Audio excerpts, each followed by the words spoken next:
Hey friends and family, this is SP News Nugget, and today we are going to be talking about another case still down in Houston, Texas. Now this little girl's name is Alana Williams, age 3. She was killed by her parents and mother's boyfriend. We don't know who done what yet, but we're going to get to that. You guys, subscribe to the channel. If you're not a part of the family, click on the button for notifications so when we upload these videos, you'll get them just as fast as we can put them out. Leave a comment down below if you've got a question about anything. Give me a thumbs up if you like the video or a thumbs down if you don't like the video.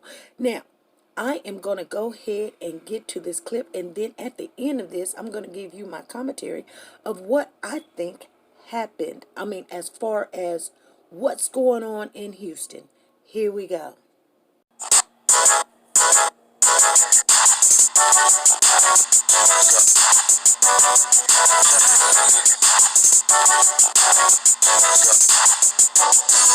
Mother says yes.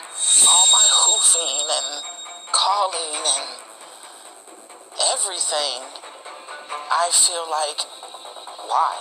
KHOU 11 investigates the help that came too late for this precious child. Good evening. For weeks, we've been following the story of little Malia Davis, a little girl who may have died from abuse. Well, tonight, a grandmother is raising the alarm on CPS in another case after the death of a 3-year-old girl.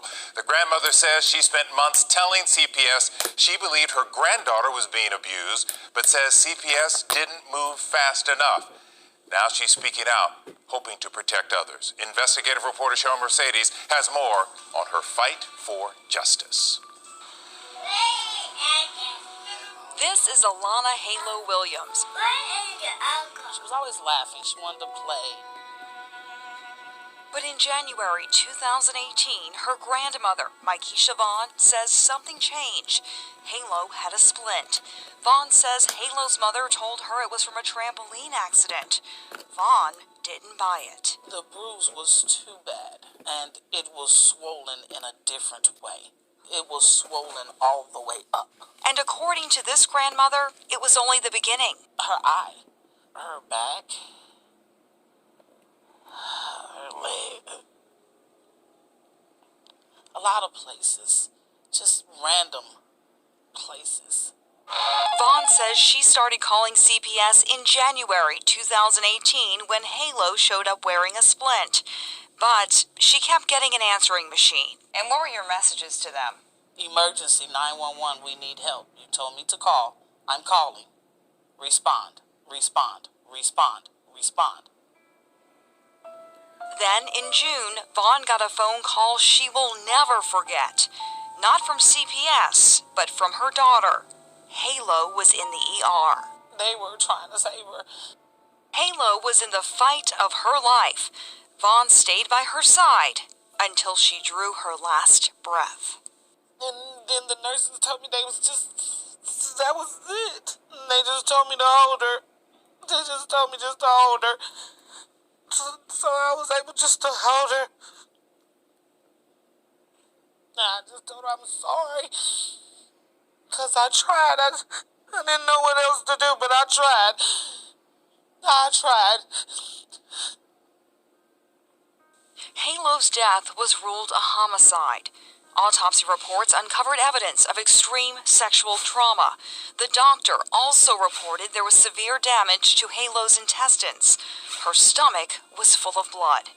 Halo's mother claimed it was from a car accident, but doctors said the injuries appeared to be from something far worse. I just didn't believe it, because she was 3. So where was CPS through all of this? According to court documents obtained by KHOU Investigates, CPS got involved in January of 2018 when Halo went to the hospital with a broken arm. 3 months later, Halo's mother and CPS agreed to have Halo and her 2 brothers placed with her boyfriend's parents, according to court documents. That goes against one of CPS's policies because they both have criminal records, including burglary and assault charges. They also allowed Halo's mom to see the kids unsupervised when she was told not to. All my hoofing and calling and everything, I feel like, why? It wasn't just Vaughn raising a red flag about Halo. According to legal documents, an expert on abuse at Texas Children's said she called CPS 3 times to tell them she felt Halo was being abused. Records show CPS was actively investigating, but Vaughn says it was too little, too late for Halo. Why? You're supposed to do something before, not after. It's clear that the system failed this defenseless, vulnerable child. Attorney Mike Craig was appointed by the court to represent Halo's 2 brothers in custody proceedings after she died. It failed at intake, it failed at placement. The proper action didn't take place in time to save this kid's life. Halo's brothers have been living with Vaughn since March. She wants permanent custody. They deserve to be here, where they can be protected.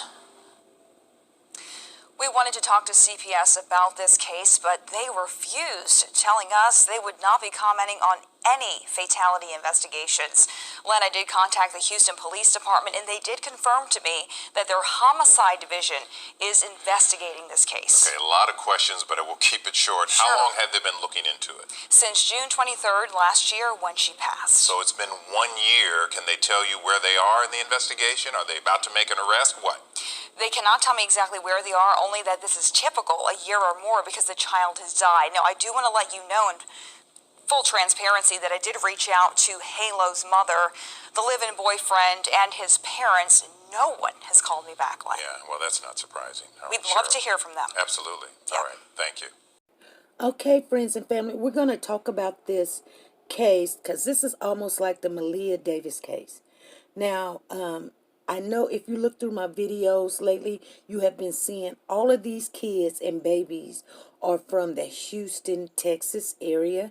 So I'm wondering what is going on with CPS. I mean, I don't live down there in Houston, but where I do live at, if someone makes a report, CPS or Child Protective Services has 24 hours to go and see that child and any other children that is in the household. I'm wondering why CPS in Houston, Texas has not been doing its job.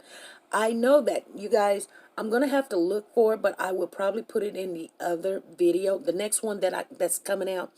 There is a petition about the CPS agency of how they are not doing what they're supposed to do. When you get that phone call, you do not have time to just go whenever you get good and ready or whenever after you get done eating. You have to go immediately because a child's life is in danger. And it seems to me that in Houston they are not taking it serious.